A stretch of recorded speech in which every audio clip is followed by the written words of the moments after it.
might be. I hope so. It's been so many cycles since I was her. Do I even still remember her?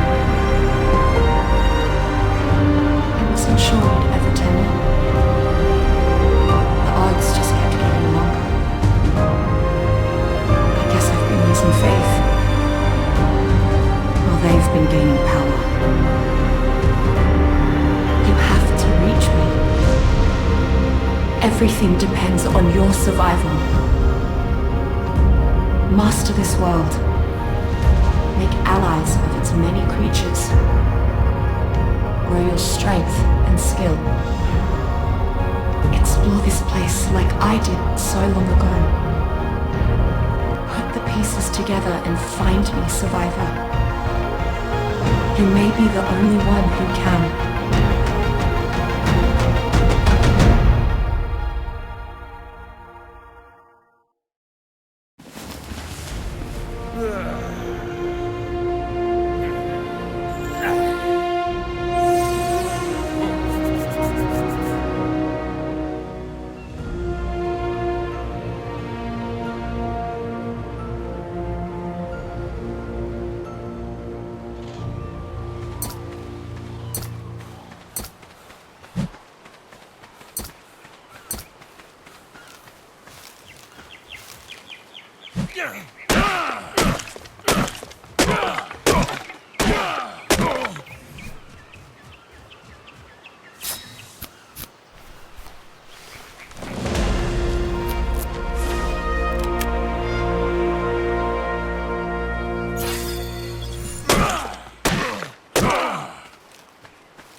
Coelodonta utilicero is a friendly herbivore, common to the tundra and grassland regions of the island.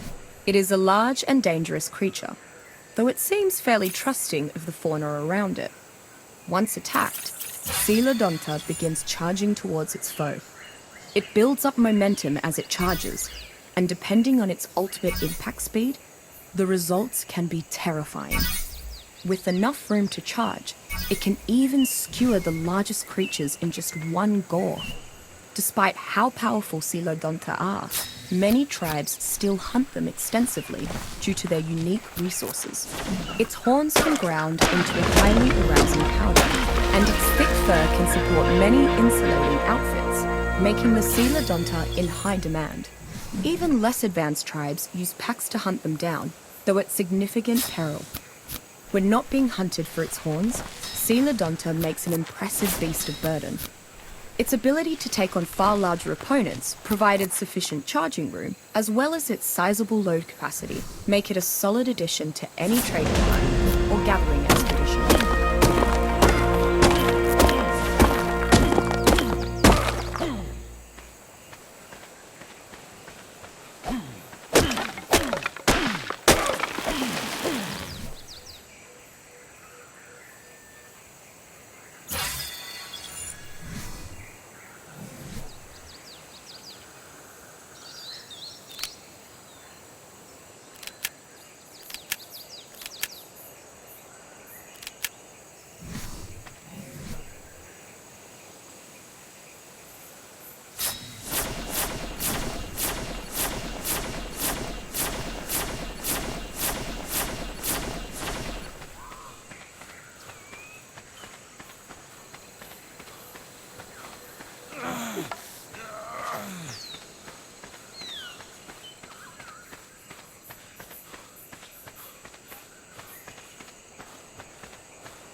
Among the island's swamp-based threats, Sarcosuchus excubitor is a lot like what you might expect from a giant crocodile, a patient killing machine.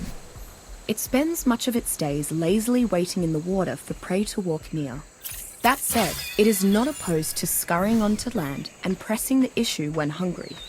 A good tactic for escaping many predators is to jump into the water, as most are slow swimmers. This is a bad tactic for escaping a Sarcosuchus, obviously, as they are actually faster in the water than they are on land. Whether in land or water, it utilizes a well-rounded arsenal of attacks to display its prowess as a hunter. If it desires to grab a predator and spin into a death roll, quickly lunge forward for a surprise attack, or target a foe directly behind it, it is able to do so with extreme ease. Sarcosuchus is a ferocious creature that even causes the fearless piranha to flee at the sight of it. Despite being river-dwelling creatures, Sarcosuchus seem quite at ease in the oceans. More than a few fishing communities use them as mounts, simply to help fight off megalodons, or to gain better access to the resources found within the reefs.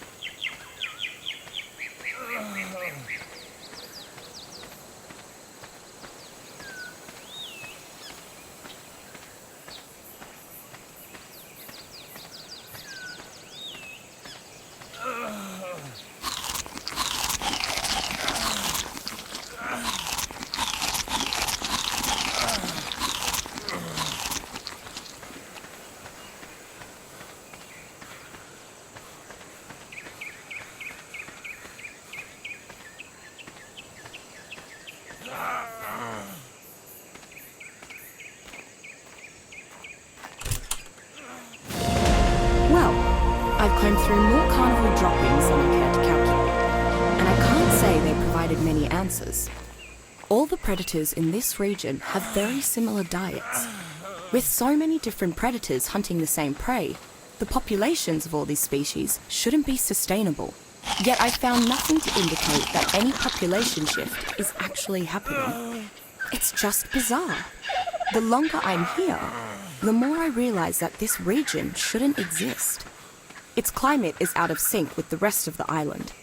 Many of the creatures here are millions of years ahead of the dinosaurs, and the ecosystem is almost static. Something's off. I need to review my notes.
Usually found in the deepest parts of the water around the island, Ammonitena multiamicus has a strange relationship with the other creatures of the deep. It must do something beneficial for them, since every nearby sea creature defends Ammonitena when it is attacked. What this distinct symbiosis is based on, fairly unremarkable by the island standards, Oncorhynchus grexlamia is a generally passive fish. Its main form of protection is swimming in a large school. Oncorhynchus does not like conflict, and generally swims away from anything larger than itself. Daeodon comidentis is the largest known species of entelodon, an omnivorous family of ancient mammals that are sometimes referred to as hell pigs.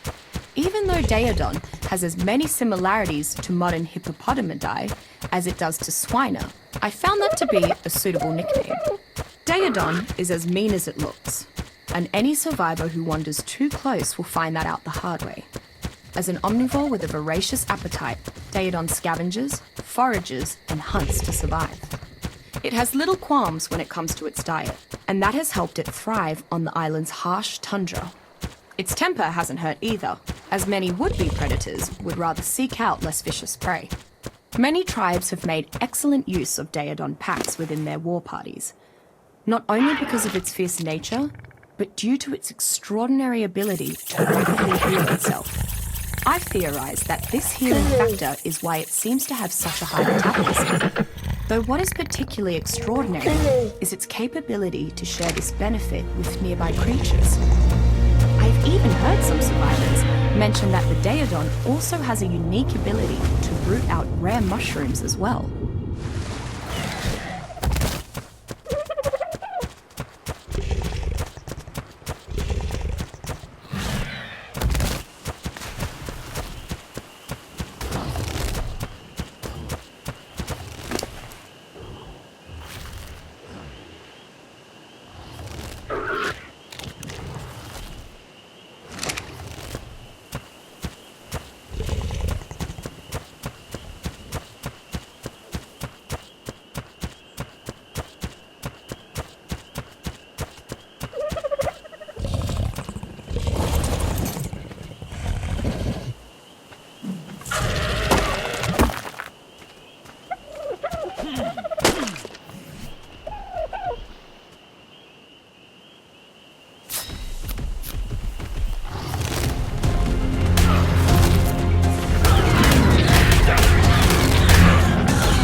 I'm not sure why, but the giant scorpions I've seen on the island are far more disturbing than most of the dinosaurs.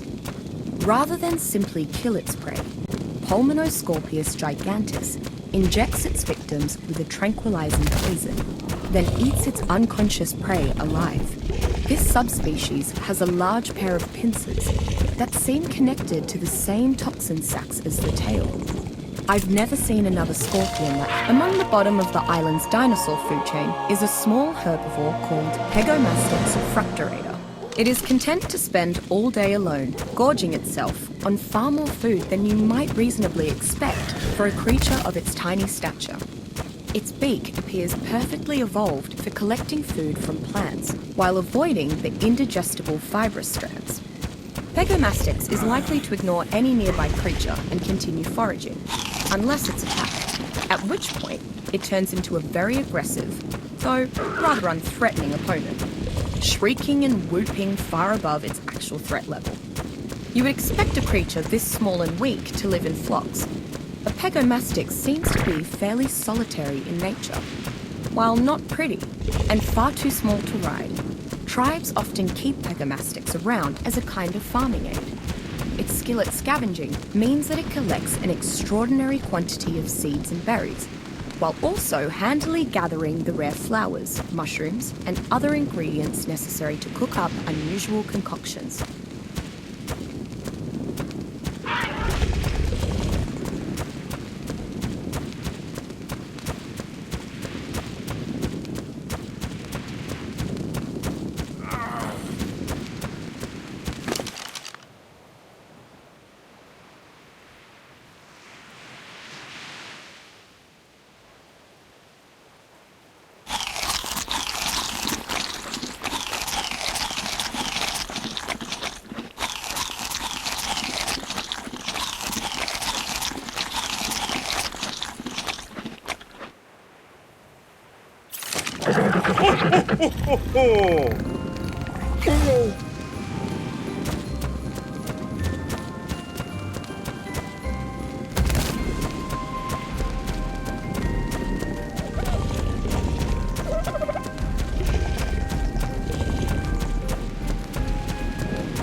Stegosaurus regium has approximately 16 paired rows of plates on its back, flanked by another, smaller pair of 6 plates. This is contrary to the alternating rows of Stegosaurus fossils I've seen in museums. Not surprisingly, Stegosaurus uses the spines on its tail to defend itself. While not aggressive, Stegosaurus will come to the aid of another nearby Stegosaurus. This implies it to be a herd animal. Stegosaurus is commonly used as a safe way to transport large quantities of goods. And once you saddle one up, not even an Argentavis could knock you off that perch. A Stegosaurus can be trained to flex its back. Helena, you're a dipstick. Going through my notes, I've realized that there are more predators than prey across this entire island by almost double. That's the opposite of how any ecosystem is supposed to work. I can't believe there's nothing special about the diet of these tame creatures when compared to their wild counterparts. Part of that is the Beast Queen's doing, as she takes them on regular hunting excursions for training purposes. Curiously, They never have to range too far. There is an abundance of prey nearby, despite the size of her pack. That this is held true, regardless of her domesticated creature. Found mostly in marshes and jungles, Achatina limusegnis is a very slow, very non-threatening land mollusk. It might be the simplest creature on the island to hunt, and while it only provides a small amount of meat and chitin, an easy meal is always a value on the island. Unlike nearly every other creature on the island, Achatina does not defecate normally. Instead, it secretes a thick, sticky substance. Achatina leaves trails of this slime, but the trails are so thin that they crumble to dust quickly. Legend has it that Achatina can obtain a special ingredients made from harvested crops and resources. There is a very disgusting but useful fact about Achatina that causes tribes to seek to kill them. Its secretions are chemically similar to the cementing paste and organic polymer used by many tribes for building materials. Tamed Achatina naturally accumulates this slime over time, which can then be collected at the tribe's convenience.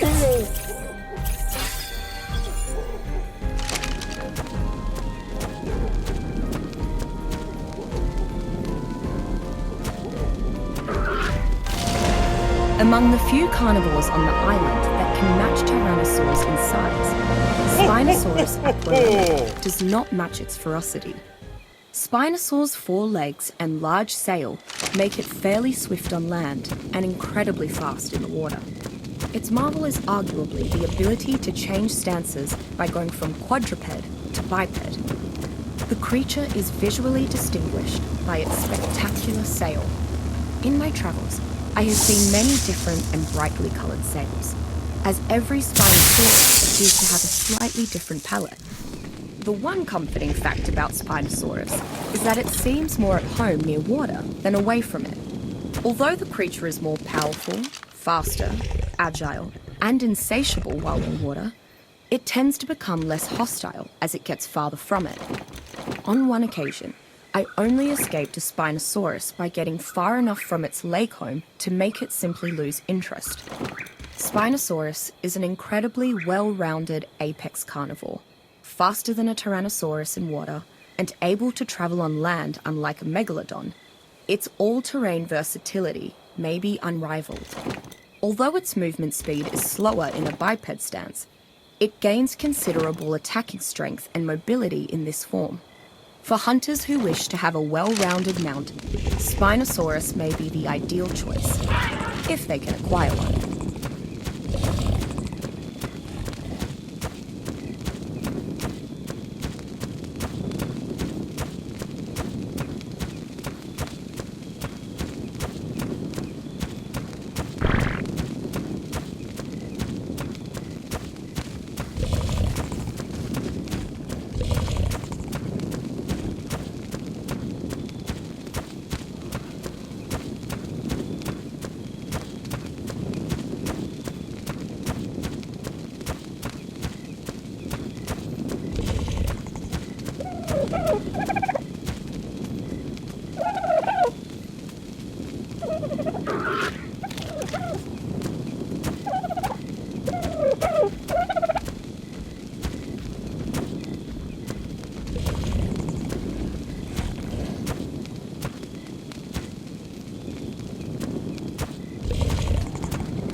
The first marsupial I've encountered on the island is the Prosoptodon vivancurus. Standing nearly 3 meters tall, it is among the largest jumping creatures I've heard of. It is a fairly peaceful herbivore that will immediately flee when aggressed upon.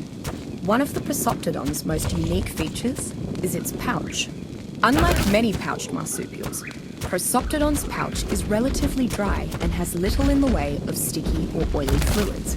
I assume this is good for the joey, but I have not figured out exactly why yet. Its other unique feature, powerful hind legs, can knock back aggression much larger in stature. Prosoptodons show great precision when leaping, as if they can accurately target the landing without fail. I've seen them effortlessly hop and land from heights that can flatten other creatures. It seems Prosoptodon's knack for carrying things has increased its load-bearing capacity. Prosoptodon's dry pouch makes it an excellent beast of burden that can carry far more than any other creatures of its size. Additionally, it appears to provide an optimal environment for nourishing babies, so much that upon maturing, they have even more vigor.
Pteranodon wyvernus is a large pterosaur, capable of flying more quickly than any creature I have witnessed on this island thus far.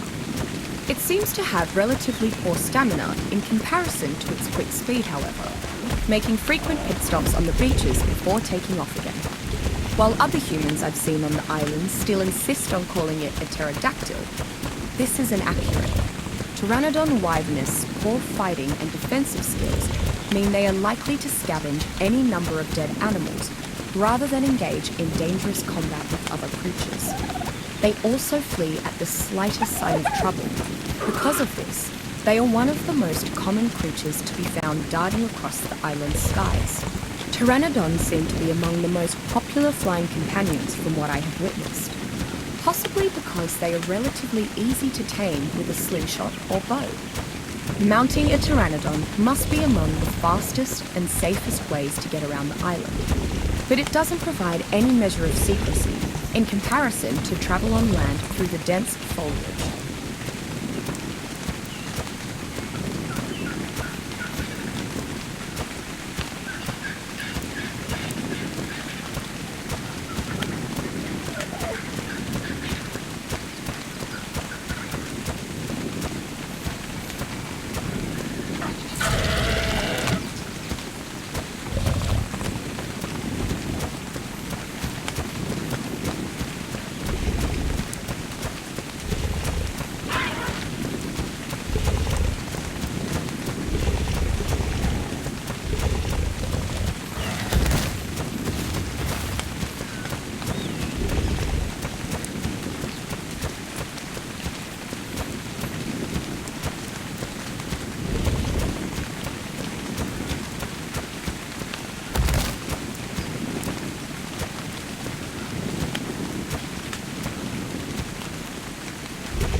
I really need to visit Rockwell more. It's so energizing to be around someone of his experience that still has so much excitement for his work. And talking to him always helps me gain perspective. As for the island's ecological abnormalities, Rockwell reassured me that I was jumping to conclusions. He made a great point. Just because this place doesn't follow the scientific laws we're used to, doesn't mean it follows no scientific laws at all. After all, science is about discovery, and new discoveries can invalidate old principles. So before I latch onto my theory, I need to gather more empirical evidence. Otherwise, I'm no scientist.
Ichthyosaurus curiosa is a comparatively small carnivore found in the waters around the island.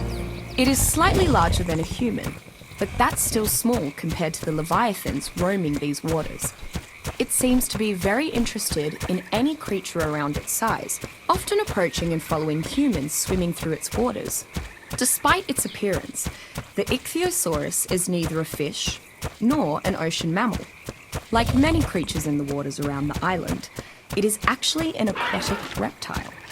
I can't think of a better mount for someone starting to explore the island's seas and waterways. Ichthyosaurus is a comparatively fast swimmer, and even in the wild will cozy right up to you and try to figure out what you're doing. Taming these is actually pretty easy, as they seem to love humans and will be fed and tamed without the use of violence.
Sadly, my freer curry trials cannot begin immediately, as the volunteers have a much more difficult journey to Rockwell Manor than I.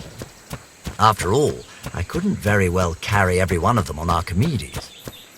Yes, the Argentavis could clutch one of his talons, but I've always found the practice to be barbaric. The rest of the Ark may be embroiled in feudal savagery, but a gentleman always maintains his class and dignity.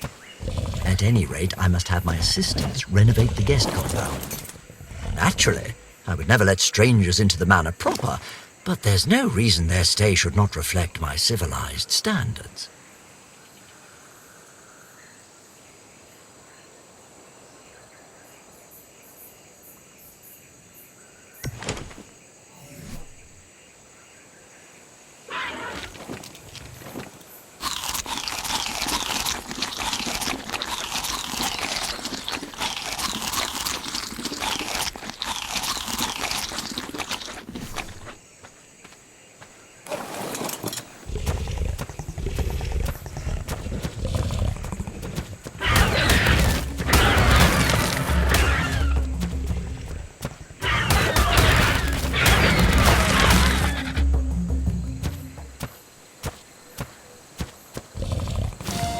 Kairuku Waitaki is an amazingly docile and friendly creature to everything but fish.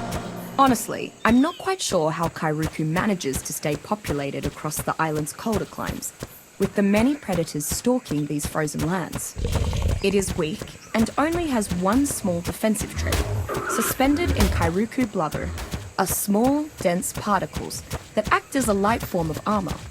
Adding to Kairuku's problems, a clever survivor discovered that refining Kairuku blubber, concentrating the particles in it, can yield a natural form of the same polymer utilized in advanced tribes' manufacturing processes. This has caused many tribes to hunt Kairuku extensively, a practice colloquially known as Kairu clubbing. There is no reason to tame Kairuku for combat, since they are useless at it. Still, found primarily among the island's redwood regions, Arctodus dirus is an imposing creature. Many on the island have started calling it a dire bear, a name which is appropriate both due to its enormity and its territorial nature. The dire bear ignores most non-hostile creatures, while going about its daily routine of scavenging for meat and edible plant life. That is, until intruders enter the territory it considers its own, at which point the creature ferociously attacks. Most often, it is smartest to just run from an angry dire bear. Once tamed, the dire bear is a strong and reliable mount. It can carry vast quantities of goods and can sprint for extremely long, nearly infinite periods. It is not the fastest creature from a hard stop, but after building up momentum, its sustained overland speed builds to among the best of the island. Of course, being able to feed a dire bear both meat and plant life makes keeping one fairly convenient regardless of the environment. Arctodus has a fondness for honey and can harvest it without getting stung or destroying the hive. Perhaps more rewarding while you are riding it, those pesky bees will completely ignore you.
Dimorphodon equiseca is another of the island's Jekyll and Hyde creatures. It is normally passive, sometimes even friendly.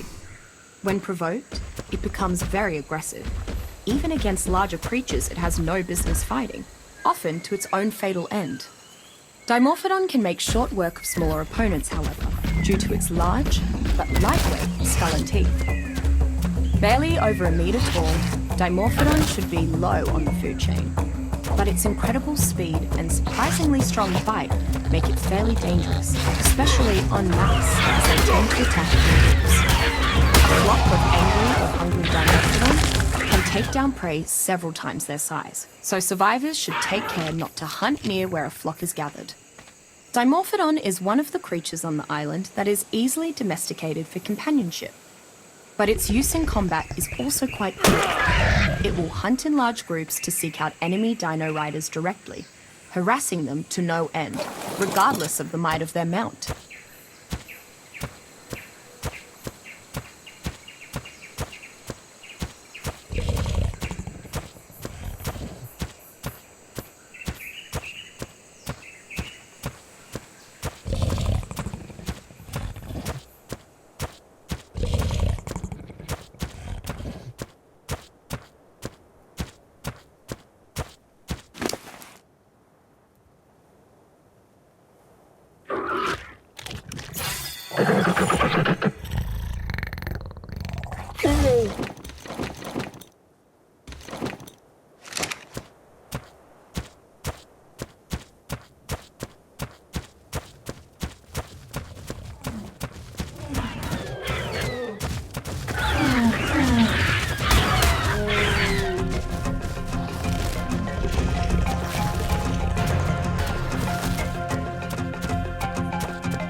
Miss Walker's impromptu visits are always an unexpected pleasure.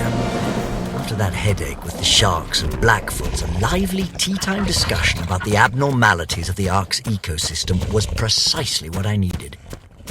Thank goodness I've managed to find an intellectual colleague that shares my love for the sciences.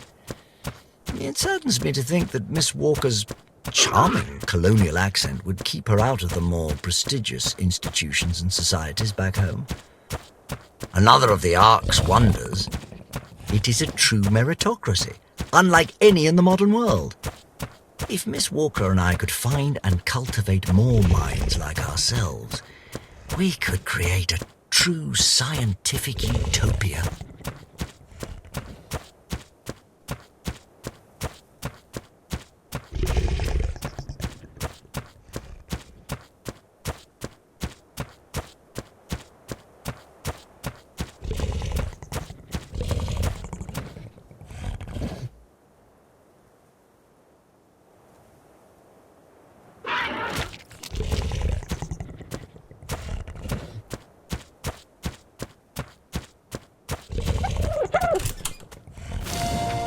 The fact that this creature exists is enough to give me nightmares. Like the island's other arthropods, Arthropleura felsanguis has become much larger than I might have believed possible. It's a very aggressive hunter, but prefers to eat meat after it has rotted for some time, and will voraciously seek out such delicacies. Arthropleura's blood has a very low pH, to the point that it can dissolve many materials. This acidic blood splashes back on anything that directly attacks it, weakening the durability of weapons and hurting attackers. Many creatures thusly refuse to prey on Arthropleura, fearing this unique defense. If that wasn't enough, Arthropleura also keeps a small reservoir of blood ready to spit at its prey. Like most of the arthropods on the island, Arthropleura is simple-minded and relatively easy to tame. It is an almost entirely military mount, useful mostly for attacking at a distance. Thanks to its unique defences, whether hunting or warring, Arthropleura is generally safe from all of the largest predators.